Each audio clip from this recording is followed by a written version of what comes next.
Good evening, Austin, Texas. My name is Cuitlawak Tonatiu Guerra Mojarro. He, him, his, él, soy bilingüe. I'm a brown Mexican immigrant, naturalized US citizen, and a partner and a father of 3 young children, 2 of which are enrolled in Austin ISD schools. I'm happy to be here with you tonight, and I am with AISD for All.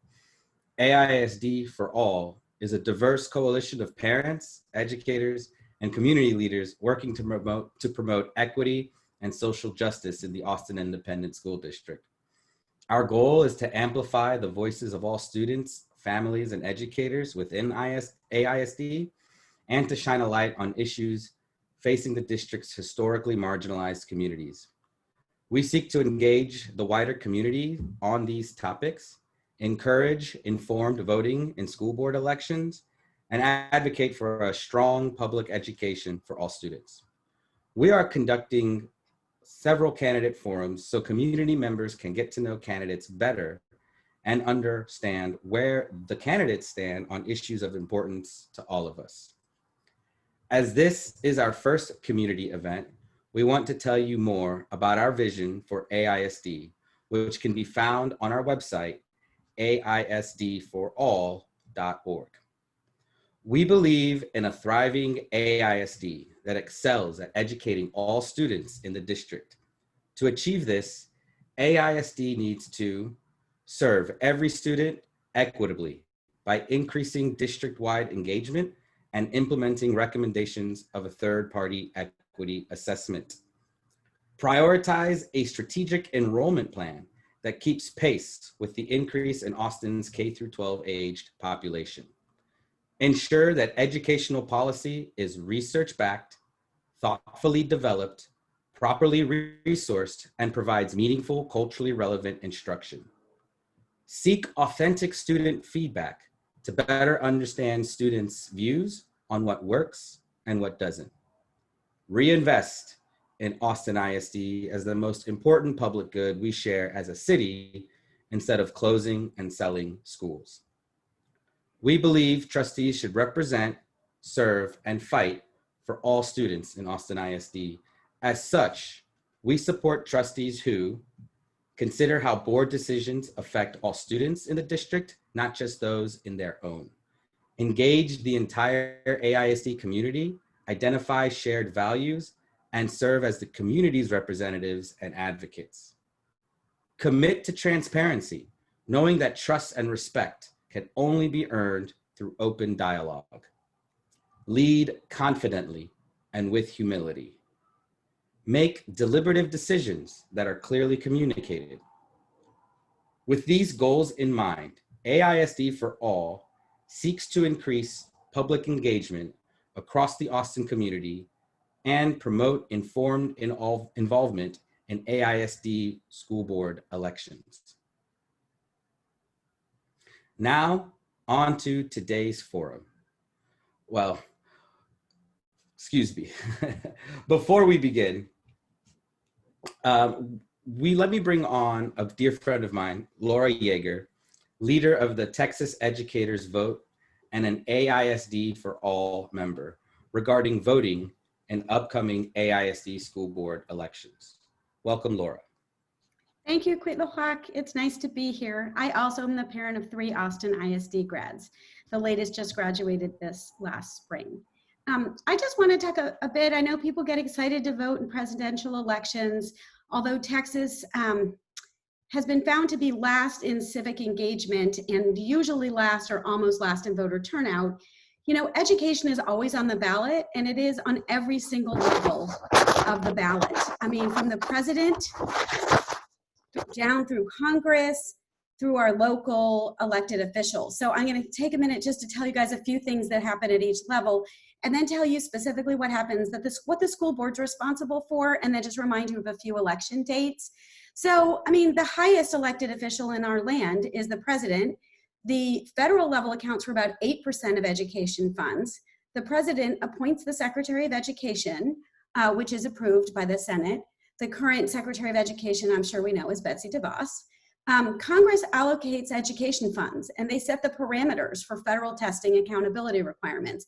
So that's already a bunch of people that we vote on. At the state level, the state's responsible for 92% of public education funding.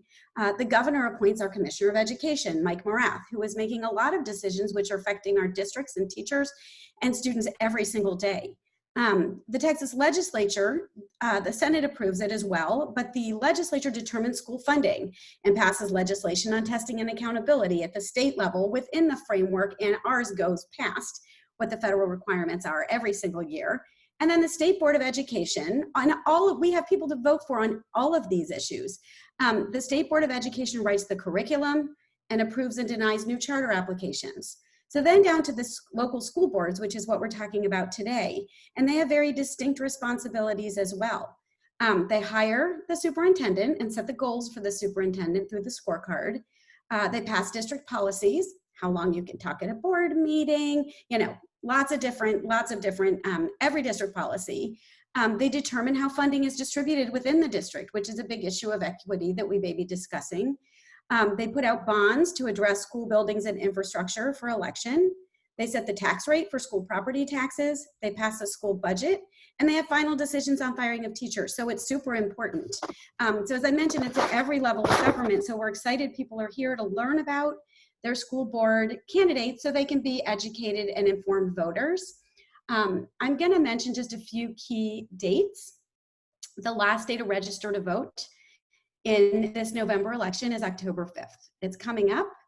There is a website, Register to Vote, where for young people, especially who don't have printers, who've never used a stamp, I have a few of those children, you can fill out the information. They send you a stamped addressed envelope. You fill it out and stick it back in the mail, but you have to do that soon. If you're doing vote by mail, those applications are due October 23rd, but given the current post office situation, we encourage people to do everything at least a week early. Early voting hours have been extended. They're from October 13th through the 30th, and we're encouraging people, I am encouraging people to go out and go early and get it done and be safe, wear your mask, bring your hand sanitizer. And then election day is November 3rd, 2020. So the other thing I want to mention is, there are lots of places to look up who represents you, and sometimes it's confusing for our school board candidates. There's not a clear place where you just put your name and address in and they tell you. But if you do want to find the district boundaries and look at a map, there is a website, and somebody hopefully will put that in the Facebook chat. It's austinisd.org.board.boundaries. So I know, for example, I'm districted to go to one location, but I'm voting in a different one. And so you have a specific at-large, you have two at-large trustees. District 8 is up, and we'll have a forum on that soon. And then you have a specific trustee for your area. So that's it. I'm excited to see our candidate is here, and I will turn it back over to Quitlohak. Thank you.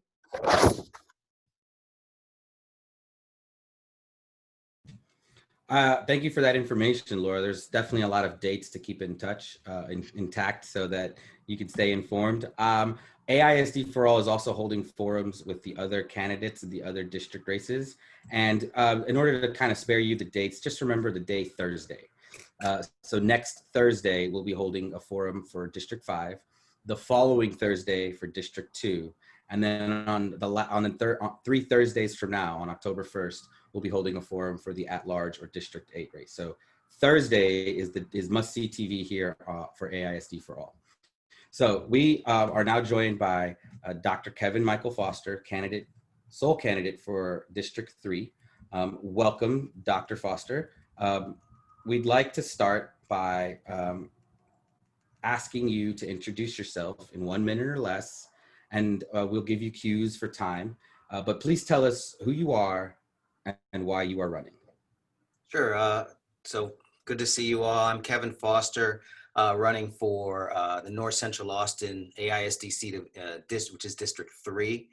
I'm an educational anthropologist by training. I'm a professor at UT. I have two children. Malcolm, my son, has just completed at Garza here in AISD, and my second child, Marley, is a senior at McCallum.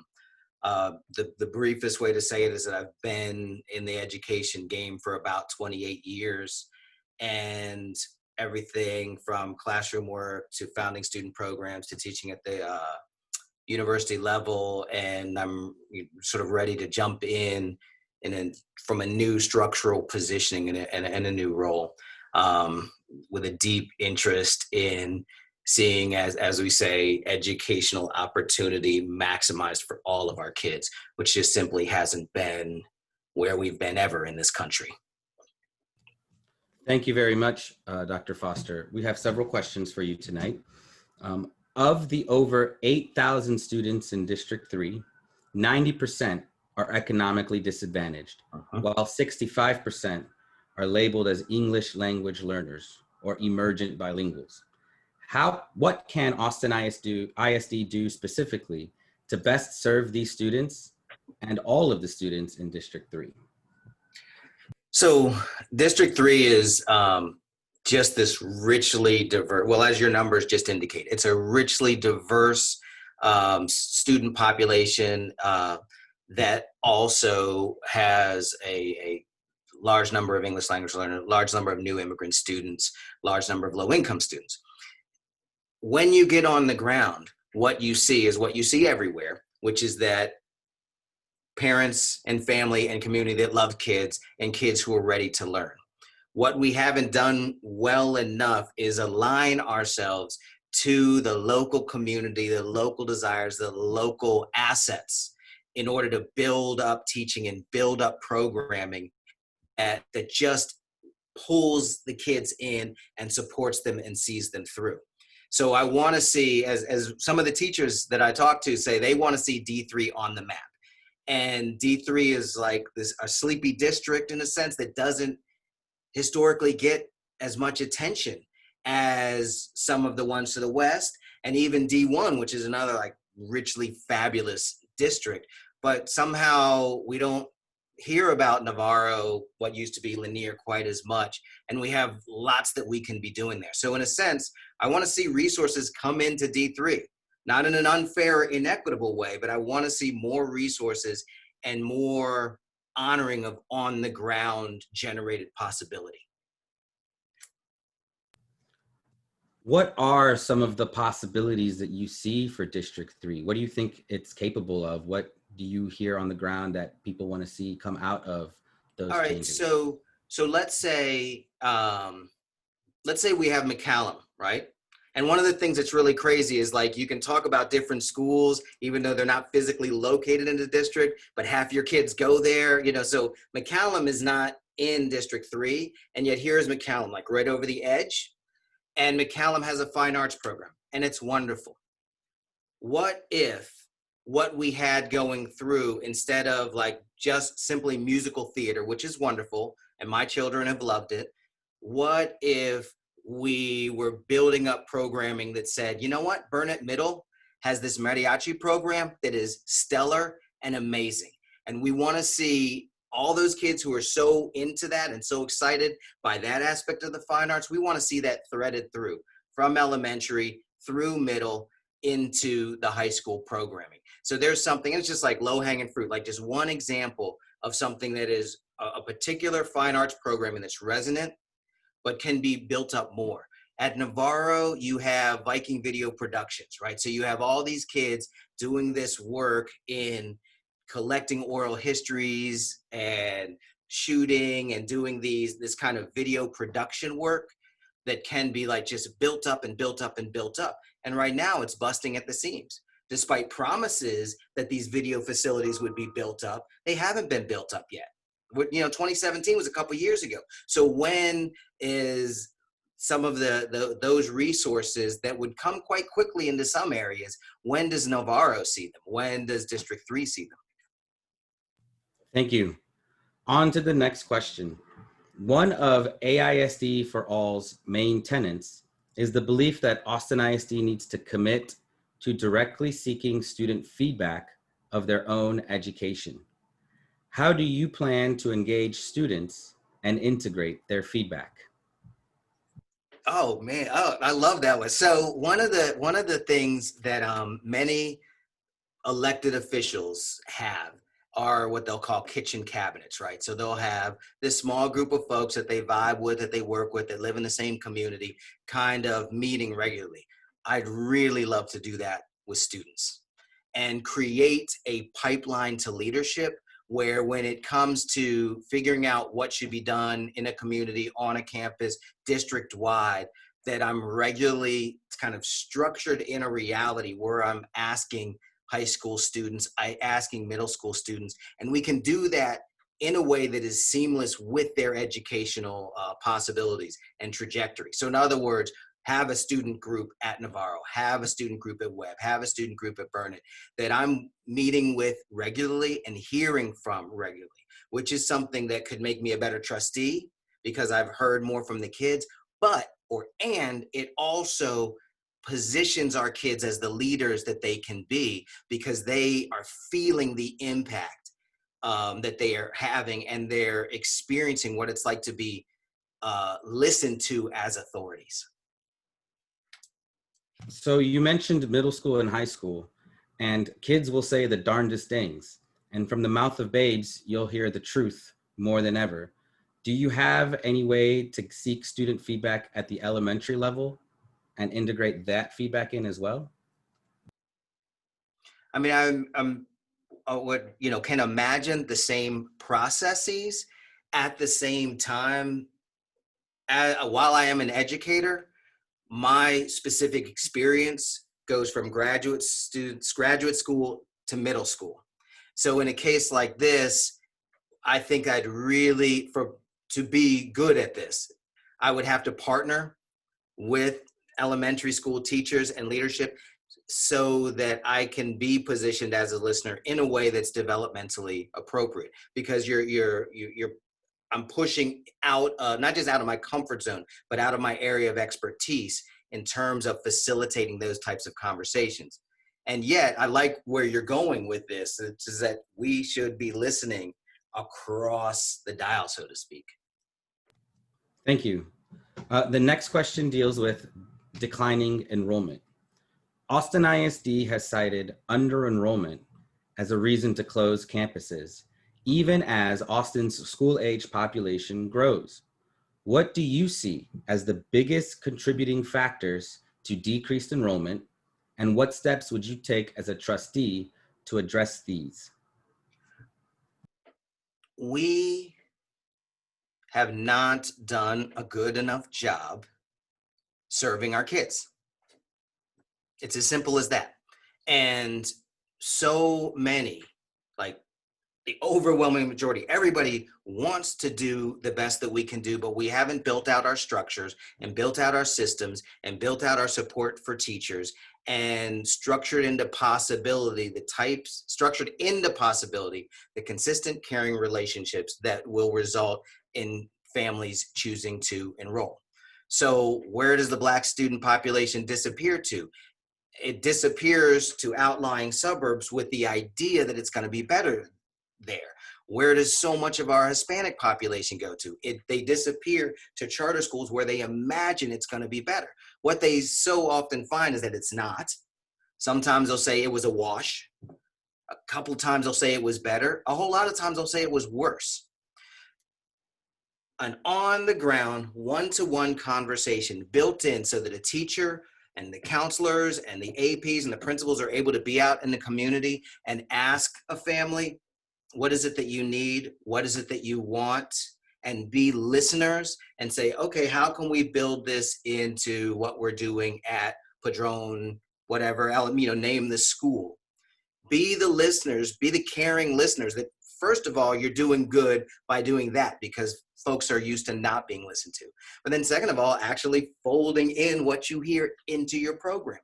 We should absolutely be growing as a district, and growing not as a measure of, oh, we need to grow to get more money. Grow because we want a richly diverse student population. And we know we're going to be a better school district, and each school is going to be stronger if the kids in the community are there and learning from and learning with and vibing with each other.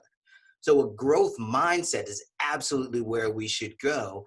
And the declining enrollment is not a measure of what the state has done to us or what outside folks have done to us. It's a measure of what we haven't achieved yet.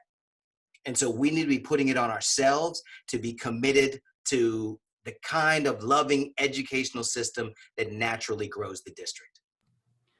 You named two factors. The population is leaving Austin and the population is going to charters. So affordability and charters are two big issues. And just this morning, a report in the Statesman revealed that Learn for Life is applying for a campus in the Runberg area and serves students who are at risk or have dropped out. Can you address those two issues, affordabilities and charters? How would you address those issues in helping to improve the declining enrollment?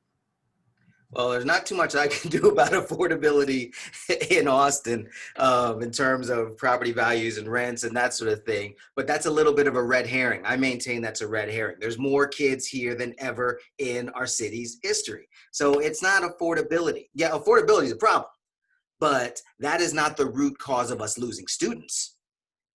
The root cause of us, I mean, those are choices families are making. Now, in terms of charters, if somebody shows me, and there are a few across the country, you show me a charter that's just like knocking it out of the park in terms of doing really excellent work, I will take a hard look at what they're doing so that we can learn their practices and see how to learn from their practices to bring them home. But as for more charter schools, we don't need them. We don't need them. They are not a net benefit to District 3. They're not a net benefit to Austin, because for every student they take, it becomes this disruption of the ecosystem that is not a productive disruption.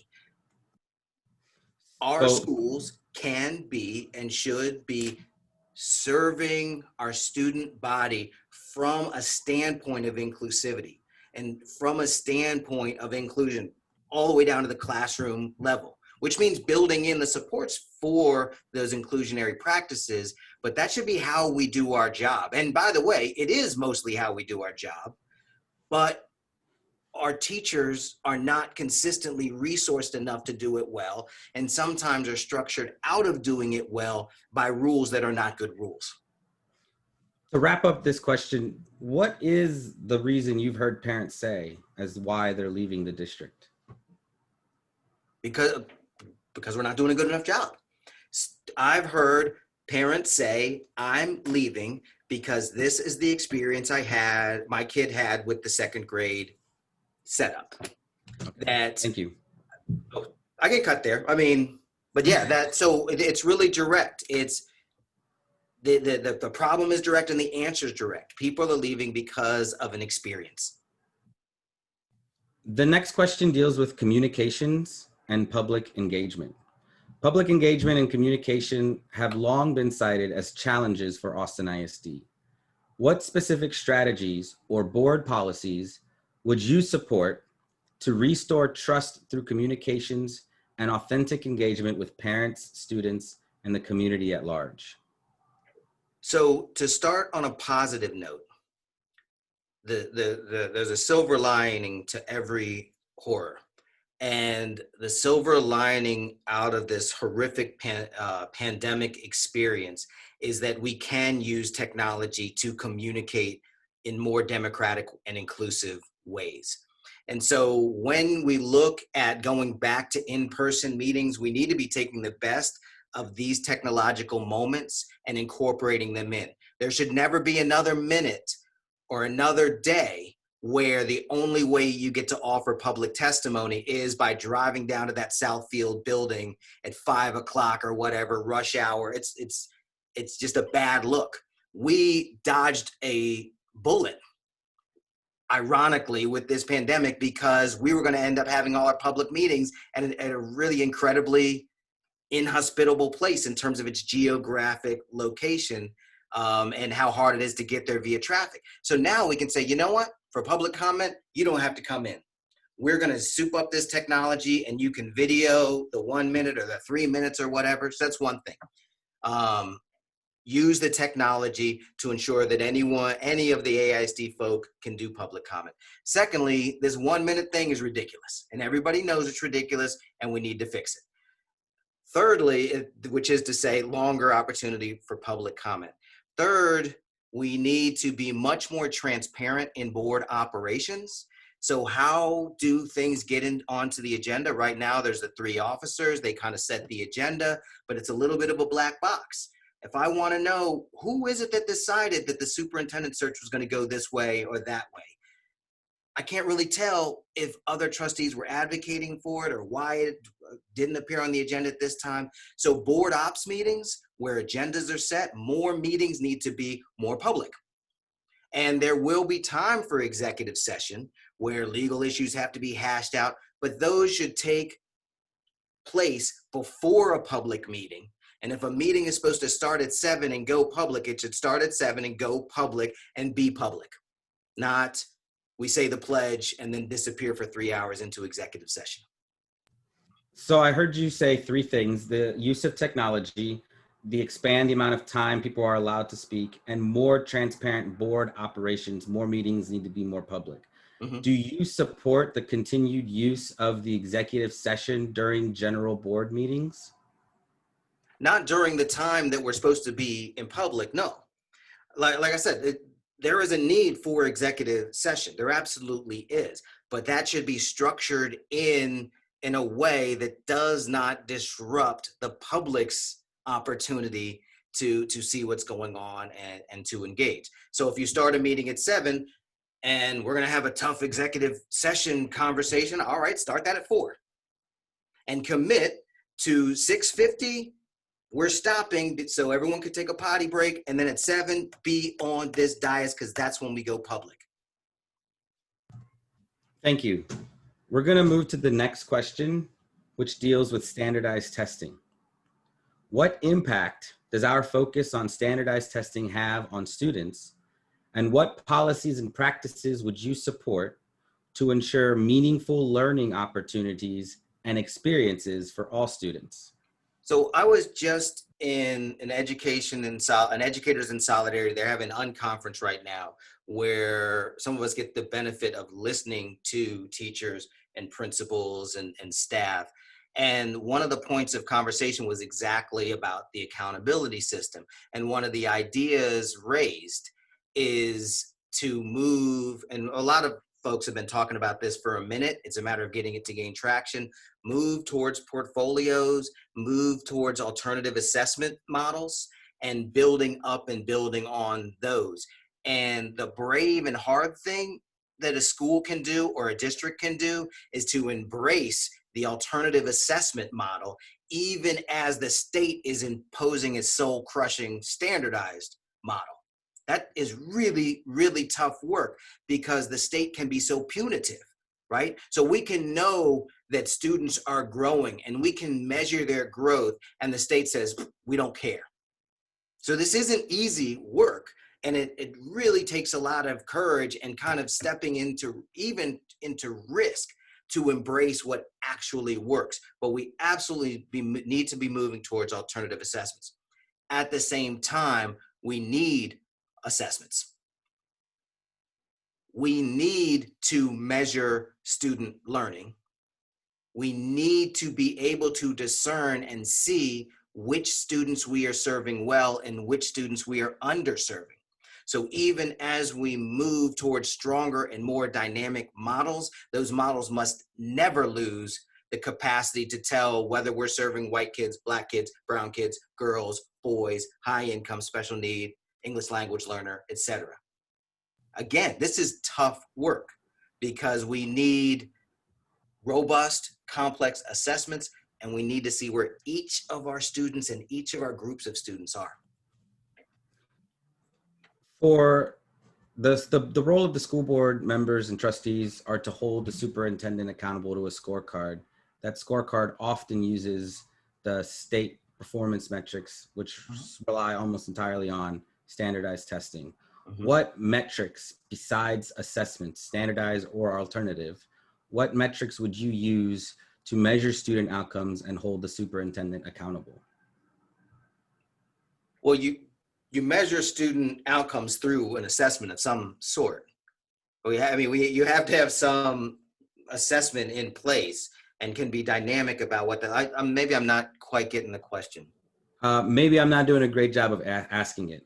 What does that alternative assessment look like? What metrics will you use to hold the superintendent accountable beyond standardized testing? Yeah, so I will still seek to hold the superintendent accountable to closing achievement gaps according to the metrics that are available to us.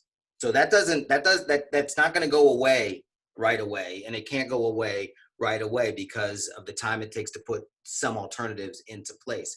But the superintendent needs to be measured according to the satisfaction of the experience of students and families. The superintendent's performance can be measured according to the growth of our school district. That is to say, one of our expectations is that the school district will grow. Not because we need the money that comes with growth, but because a growing school district is a measure of the satisfaction of the families in the school district, right? So we can look at this. So those are some of the things we can look at in terms of the superintendent's performance in following through. Thank you. We're going to move on to our next question, which deals with special education and dual language. As a trustee, you may not overstep administrative functions that belong to the superintendent, but you should have a working understanding of district policies and be prepared to champion programs or changes that are important to students and families.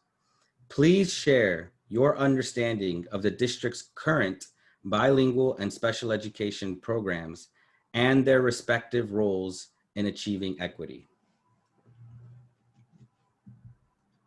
This is not going to be pretty. I can't say that we share, not just me, but that we share a really good understanding of where the school district is, which is to say that there is too much variation campus to campus in terms of the following through of what would be or should be a comprehensive approach to something like dual language or to the way we provide special education services. So where we should be is that we should build up our proceed with the expectation and then build up our capacity to have truly inclusive classrooms. So that means teacher supports, that means aides, that means that a school has to be robustly and attentively funded and supported. It means there needs to be a kind of centralized philosophy, and that centralized philosophy supported, and that trickles into the way campuses operate. Some of the crises that we have in these areas emerge because of a lack of fidelity to what should be the approach. I'm in D3.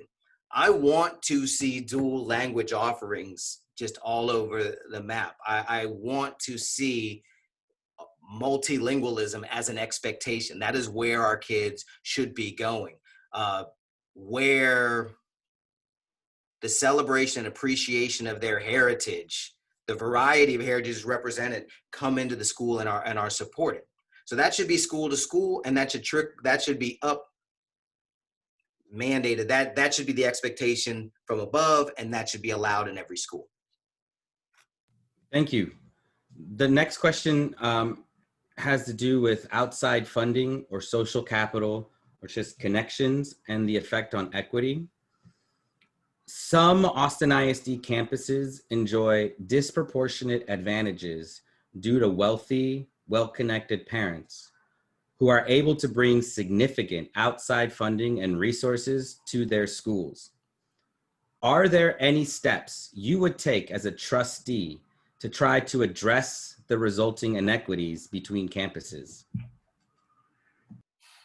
So this is an enduring structural problem that collides with, for lack of a better word, American individualistic ideals, right? So what you have is folks saying, I got mine, I earned mine, I should be allowed to spend how I want. And it's hard to point out how that produces an inequity and then divert to another path. a simplistic thing that is only a structural intervention. It does not affect the structural transformation. A simplistic thing that we can do, and that I will be doing, is, and this is gonna, and I've kind of argued with some folks over this, and some won't like it, but I think in the end we'll love it. I'm going to actually continue fundraising on a low level throughout this campaign and beyond, so that we can see recurring investment in our local schools in District 3. All right. Because I need to do something as a stopgap to provide some additional supports to counter or to keep up, as some of our other schools raise tens of thousands or even hundreds of thousands of dollars for their projects. So an inadequate, because it buys too much into our capitalist framework, an inadequate but necessary stopgap is actually to keep raising funds from and within our community to invest in our local PTAs in District 3. It's not satisfactory though. I don't like this approach, but I don't have a better one. And I know that my schools need additional supports. Beyond that, we should have an equity lens that has us look at our schools and actually measure the inequities that are produced through this disparate approach to funding. And at some point, we need to be developing the arguments, legal arguments and otherwise, to start saying, you know what? To go to this school systematically means that you will have this much more available to the child than in this school. And that has nothing to do with the child. The child is going to go in, and by the fact of going to this school, their dollar for dollar, the education value is going to be $17,000 a year, because we can measure it and you find a way to measure it. And over here, it's going to be $7,000 a year. And start to demonstrate concretely the inequities and start to build up the argument for legal interventions in the way we have chosen to structure our funding. When you talk about the redistribution or just the equitable distribution of resources, specifically funds, you probably will encounter pushback from entrenched power systems and institutions, some of which are still present and will still be present on the board, and some might be elected to the board. How do you plan to work with trustees and community members who are reluctant to equitably fund our school system? So nobody's going to say they're reluctant to equitably fund our school systems. What people will say is, I want it equitably funded, and they'll be operating under different definitions. So one of the first things we need to do is step back and develop a shared understanding of what we mean by equity, and then build upon that. I'm a little more optimistic than some in that I think that we are in a historic moment where more people have their eyes opened wider to what's going wrong. More people are looking for healing. More people are looking for opportunities to pitch into healing. West, east, north, south, there are people across our city, across our municipality, who just to the depths of their heart want things to be better than they are now. So I won't proceed with an assumption that folks will want something inequitable. I will proceed with the assumption that they want equity, but we don't yet share a definition. And so what we need to do is get to the shared definition and build from there. So I'd like to conclude this forum by asking you a kind of a personal question and allow you to take time to say a final thought. I want to acknowledge that you are a Black man with tenure at the University of Texas, and through that professional and personal journey have probably developed your own lens of equity. Can you speak to how you will bring those experiences to bear as a trustee, and then use that answer and the time to conclude your thoughts and message to the voters? Thank you. So we all have rich, complex identities. You ask me who I am, that's absolutely right. I'm a Black man. And that's what this nation taught me. And that's what I live into, because I love who I am. And I don't mean that in like I think we all should be allowed to love ourselves. That doesn't mean that I'm, getting it right all the time. And it doesn't mean I'm not growing.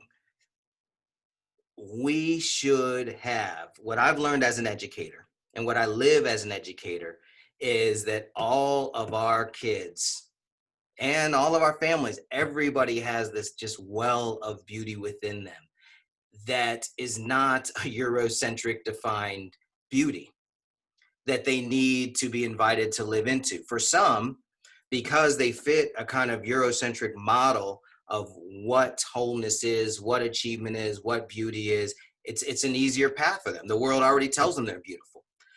Too many of our folks are not told by society that they're beautiful. They need to be invited to live into that. The younger generations are better than us in many regards along these ways, in terms of their ability to see the beauty of other folks. We need to be building into a school system that sees the rich diversity and complexity of our city and of our populace as our greatest and most beautiful asset, and just sort of build around that. What I've learned in my years is that people want that, and people are ready for that, and that people are consistently invited to turn in a different direction. They're taught that those are the bad people, or those are the less thans, or those are the more thans. And what we should be doing as educators is actually protecting them from this miseducation and inviting them into something more beautiful. As a tangent, I want to just acknowledge something, and that's that this whole campaigning process is really weird and flies in the face of my pedagogy and my work as an educator and my work as a communicator. Because in the classroom, I don't talk so much. Believe it or not, I know some of you I know very well, and you might find that very hard to believe. I don't talk so much. I listen a whole lot more. And the strength of my teaching is grounded in inviting my students to push and read and think and push, and to do that with one another as we build towards a knowledge base. There's something weird about campaigning that makes the candidate, it structures the candidate into being an authority. What did I have to do for the last 25 minutes? Tell you authoritatively and convincingly what's right and how to do it and what I will do. And I don't want to say it's disingenuous, but you have to have a bravado beyond that which is warranted.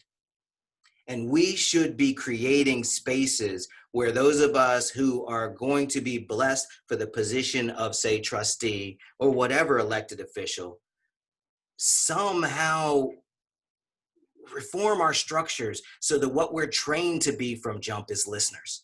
And we're not trained to be listeners. We're trained to be authoritative convincers that we know what we're doing. The greatest teacher doesn't stand up and say, I know everything. The greatest teacher says, there's some things I can help you know, there's some things I know, but let's all sit down and get through this together. And that's why the greatest classroom is a sacred space. Wouldn't it be cool if this process produced, and this is going to like blow some people's minds, what if the 9 people sitting on a school board, what if that was a sacred space where there was like possibility generated and just love emanated and listening being just the defining feature? Like, wouldn't that be like, that's what I want. That's what I want so much more than all, I'm getting like choked up thinking about possibility versus what we have at this point. So I don't know what to do with that. And I don't think we blow out that was exactly what you were asking me, but that's what I got for you, brother. No, you answered my question about your identity, and then you definitely gave us a good conclusion to your candidacy. and a message of what you hope is possible versus what is reality. So thank you very much, Dr. Kevin Foster, for your time. This concludes the first Austin AISD for All Candidate Forum. We invite you again on the following Thursdays, the next 3 Thursdays, to come back to the Facebook page, facebook.com/AISD for all, where we will live stream these candidate forums. You can also check out our webpage, AISDforall.org, where you can learn more about the organization and learn and hear the voices of the community and what their priorities are ahead of this election. Again, our organization seeks to inform and empower voters by giving them a chance to hear from the candidates. And so we thank you for joining us tonight as we spoke to Dr. Kevin Michael Foster, candidate for District 3. And we invite you again to come back next Thursday for the next candidate forum, where we will be speaking to candidates from District 5, Jennifer Littlefield, Piper Steggy Nelson, and Lynn Boswell. Again, that starts at 7 o'clock the following Thursday here at facebook.com/AISD for all. We thank you for attending and for watching and for listening. We also thank Dr. Kevin Foster for taking time to speak with us tonight. We look forward to seeing all of you back here next Thursday. Good night and have a wonderful evening. Thank you. Bye, y'all.